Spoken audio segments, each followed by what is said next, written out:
Either by disaster, great success, or simple attrition, the cryptocurrency exchange landscape is evolving. Over the last 2 years, crypto exchanges have come and gone at a rapidly accelerating pace. As hordes of new crypto investors entered into the market, savvy entrepreneurs followed them with new exchanges. However, many of these new exchanges, some of which were created hastily, did not have adequate security measures. Others still found themselves unable to comply with the increasing demands of the governments of their associated jurisdictions. Some of them have since been forced to shut down or have been all but abandoned by their user bases. Even some exchanges that were around since before the crypto boom were crushed under the weight of the demands that came with it or by the bear market that followed in its wake. So what is it that has allowed some cryptocurrency exchanges to stay successful and even flourish in spite of the trials and tribulations that the crypto market has faced over the last 2 years? Nick Chong, head of North America at Quoine, that's Quoine, told us how his exchange has made its way through the ever-evolving crypto industry landscape. So Nick Chong, can you tell us a little bit about yourself and how you got involved with Quoine? Yeah, thank you. So it started like many things in life. It was a combination of coincidence of circumstance and also correct timing. I come from a tech background, and around 2016, I didn't really know much about Bitcoin or cryptocurrencies. But my wife and I were on vacation in Japan at the end of 2016, and she introduced me to her friend, who is Mike Hayamori, the CEO of Coin. And I, he invited me to his office, and at that time, Coin was only 20 people. I visited them at the office, and he told me about what he was doing. And following that, I took great interest in cryptocurrency. And as the markets had their ebbs and flows with all kinds of different news, including different problems with different exchanges, I started to think, is there a way that I could work with Coin and try to help them solve some of those challenges? So that was really my beginning, my foray, if you will, in the cryptocurrency. Okay, I see. So when you say that you thought that you could help them with some particular challenges, what were the challenges that you identified? Well, I think that Coin is quite unique actually as an exchange. Um, and Coin started operations in 2014, and one of the things that really impressed me about them was that from the very beginning, it was decided that as a crypto exchange, it would be a crypto exchange focused on financial grade uh, crypto exchange services. And although that is something that is probably not very unique today, when you see a lot of the different institutional investors looking at Bitcoin and cryptocurrencies, around that time the market was very different. Around that time, the Mt. Gox crash in Japan still hadn't happened. And a lot of other exchanges were run by maybe very competent technical teams, but not competent from a financial standpoint. Mm-hmm. And that is something that I felt was very visionary from the point of view of Coin's founders to want to pursue that. And I think that ultimately it's something that distinguished Coin a lot from our competitors even today. Can you tell me a little bit about Quoine and Quoine's liquid exchange, the initiatives that they have in the United States right now, and what your role is in that regard? Yes, so we recently announced our expansion to the US. I think that the US market, in terms of exchanges, is a very, very competitive market. Mm-hmm. But also the land of opportunity because of the presence of institutional investors and large population base. Um, but I believe that surveying the different US-based exchanges, they are heavily focused on their domestic US market. And I think that they're doing a relatively good job at that market as well. Mm-hmm. So we've pondered ourselves, what can Coin, what can we bring with Liquid USA exchange? What can we bring to the table? Mm-hmm. Um, and there are a couple of things that I think are worth mentioning. Um, One of them is our liquidity. BTC to JPY trading pair is one of the highest volume pairs in the world. And Liquid, we are the #1 exchange in Japan for spot trading on Bitcoin. On a few occasions, our daily volume has surpassed that of all other Japanese exchanges combined, for example. Wow. So we think with this pool of liquidity, we can essentially sort of bring that to the US and expand it to the other trading pairs that we'll be offering in the US. Okay. What is your strategy so far for getting into the US market and making sure that people know what Quoine is and what Liquid is? And are you targeting more retail investors or more institutional investors at this point? We'll focus on both. But personally, I really think that there's a huge opportunity with institutional clients who are generally more discerning, more selective on which exchanges they deal with. Traditional institutional clients have experience in managing traditional assets. And I think that they expect some of the same standards in their relationship with a crypto exchange as they would, for example, on a stock market exchange. Things like, for example, the security of their assets, measures against market manipulation and insider trading. These are all things that I think are on their list for these institutional clients. And these are things that I think that we do really well as an exchange. So I'll give you a couple of examples, things that we've implemented at Liquid. We have, for example, market monitoring software that flags accounts, that analyzes accounts and flags if we detect any market manipulation or self-trading or wash trading. Another thing that we do quite well is asset segregation. So essentially this means that with our own exchange funds, whether crypto funds or fiat funds, we do not mix them with client funds. I think that this is something that is quite critical. If we look, for example, of some of the recent stories of other exchanges, I think one that comes to mind and is close to home for me because I'm based in Canada is the example of the failed Quadriga CX exchange, where essentially the customer funds were intermixed with Quadriga's funds.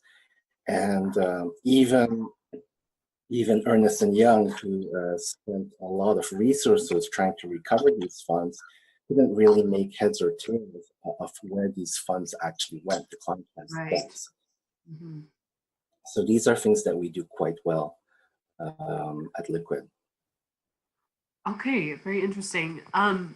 So how is Liquid sort of planning on entering the market in the US? You know, you have this great product.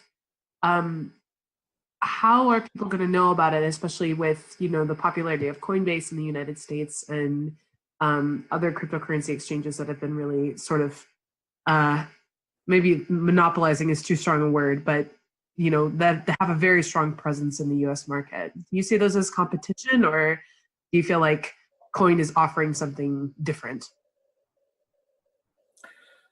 So I think that we have to leverage our strengths.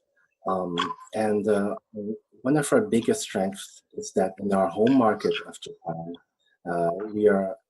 our market is one of the most regulated markets in the world for cryptocurrencies. 2017, the Japanese regulator, the Japan Financial Service Agency, made Japan the very first country in the world to recognize Bitcoin as a payment method. But that came also with a counterpart, which is the regulation of all crypto exchanges and other crypto players, such as ATMs as well. And I think that move was quite critical. It was quite important for them to do at the time and quite visionary, especially given that Japan is a fairly conservative country in terms of financial services. But what allowed us to do, whether we wanted or not, and I think that in the end it ended up playing in our favor, is that we became extremely regulated. You know, we like to say that we're regulated almost like a bank, and I believe that that is at least partially true. If we look, for example, at our employee composition, we have a very high number of employees working in compliance and security. We have 350 employees in all, which is a relatively high ratio if you compare our volume to staff ratio, that is the volume that we do on exchange compared to the number of staff that we have. We have a lot of staff. But also means is that we apply some of the best practices in terms of risk and security of the funds for our customers. And we think that that is something that is extremely important and something that we will also be doing in a large measure to other countries where we serve our customers. So when you ask me, what is our positioning versus other established players in the US, I think that that is a huge part of it. But that recognition of us being a legit, high quality, safe exchange to trade on is not something that I think will come as immediately. It's something that I think the market will take time to sort of develop an appreciation for as time marches on. I see. Yes, and you mentioned how the fact that Quoine is based in Japan sort of gives it this great, really super regulated base. So do you feel like this like how else is the fact that Quoine is based in Japan and has to comply with these regulations, how is that affecting the way that Quoine operates in the rest of the world? Yeah. So, for example, in Japan, we are mandated by the Japan Financial Service Agency to have our crypto and fiat assets audited every 3 months. So, if, for example, tomorrow we were hacked, I think very, very fast, we've never been hacked before, by the way. But if ever any Japanese exchange were hacked, then necessarily that would be known, which is very different from other exchanges that have lost customer funds before, but we don't necessarily know about it, or we learn about it after the fact. And so that's one of the things.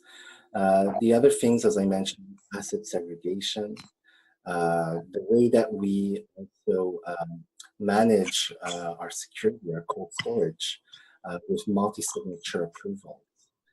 So that is something also that is mandated by the regulator as well, to use whenever possible multi-signature, so that no single person within our organization has control of those funds. We also have risk management as well. We have a risk committee that constantly reviews and assesses current and new risks, whether security risks or market risks, and assesses what we need to do internally to manage those risks. So these are some things that we do already today in a very daily fashion. And we also go beyond that in some cases. One example that I can mention is that we've hired at the end of last year a chief information security officer who has a background working for the US military and the Department of Homeland Security. So he's now in charge of all our security measures, IT security measures. Okay, very nice. And will Quoine be seeking a license within any other jurisdiction within the world, or is the Japanese, licensure by the FSA? Does that sort of, I guess the word I'm looking for is like cover your operations in other places at this point? Yeah, well, we have expansion plans for other countries, including the acquisition of new licenses. This will be unveiled later on as the year progresses. Okay. But we do have expansions for sure. Absolutely. Okay. Very exciting. So I have to ask this question. We are kind of hopefully out of this bear market that plagued basically every cryptocurrency for most of 2018. And I'm curious, different exchanges had different approaches as to how they manage their own assets during that time to kind of weather the storm. What was Quoine's strategy for for managing itself through the bear market? How did it manage to stay profitable, or did it manage to stay profitable even when crypto prices are low? Yeah, that's a very good question. So I guess, there's a bit of an art in managing your own crypto assets, whether, you're an individual or an exchange, VC, a crypto fund. But that is actually the black art, I guess, of what our head of trading does. And I think more to how he does, he takes care of his area. But I can tell you that surviving the bear market, I think, was something that was difficult for every player out there. But from my perspective, I think that there was a silver lining to this. I think that due to the prolonged bear market, what it allowed to do is for people to start to think about what I would call essentially a purification process in our industry. In 2017, we saw simply too many scams of ICOs, too many cases of market manipulation, too many cases of lost crypto funds. And I believe that in 2019, we will have a year of increased awareness of what makes the difference, for example, between a legitimate ICO and a fake ICO, and what makes a difference between a good quality exchange and a lesser one. So going back to the bear market, there was recently an article from a research firm, bear market valuations on this topic, and they found that only very few exchanges actually increased their market share during the bear market, and Liquid, we were one of them. And I think that that is perhaps indicative also of what I was talking about earlier, which is increased awareness of what makes a better quality exchange. Yeah. Yeah. And Binance, it seemed like part of their strategy, for going through this bear market was, their business model relies heavily on user fees, and they don't really seem to store very many of their assets in cryptocurrencies like Bitcoin and Ethereum. They have most of their assets in BNB, their native coin. And Liquid also has a native coin called Cash with a Q. Can you tell me a little bit about what the function of that cryptocurrency is on Liquid? Yeah, so the Cash token was part of an ICO that we did at the end of 2017, and we raised $150 million for the token. The main purpose of the token is for paying trading fees. Okay.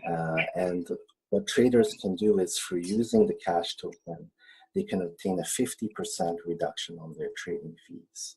We are looking also for other utility cases for the Cash token as well.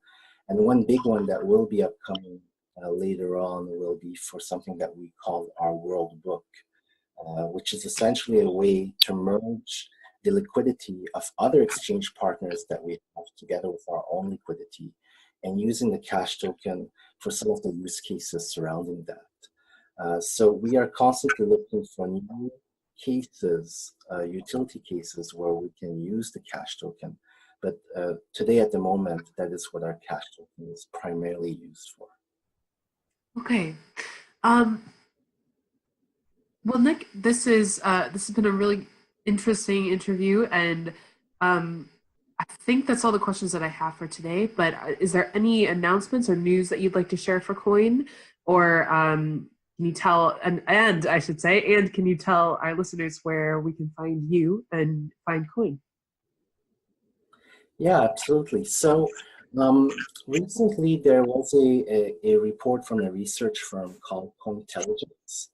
And I think that this is a report that is worth highlighting because it's the first exchange ranking report that focuses on overall quality of exchanges instead of only volumes. You probably know that in the last couple of months, we've seen different research firms come out with their reports exposing fake volumes on exchanges. Mhm. And I think that going back to what I mentioned earlier about the purification of the industry and greater focus on better exchanges, I think that this is really just the tip of the iceberg. Mhm. Identifying real volume is something that is relatively easy to do in the sense that exchanges share their trading data through their APIs.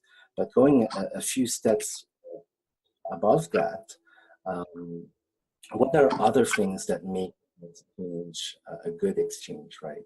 When you think about qualitative terms about the user fund security, the quality of the exchange team and how they manage their business.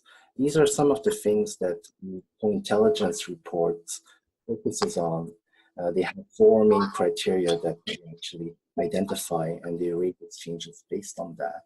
Mhm. And I'm also happy that Liquid was found to be the #2 best exchange out of the almost 300 exchanges that they reviewed.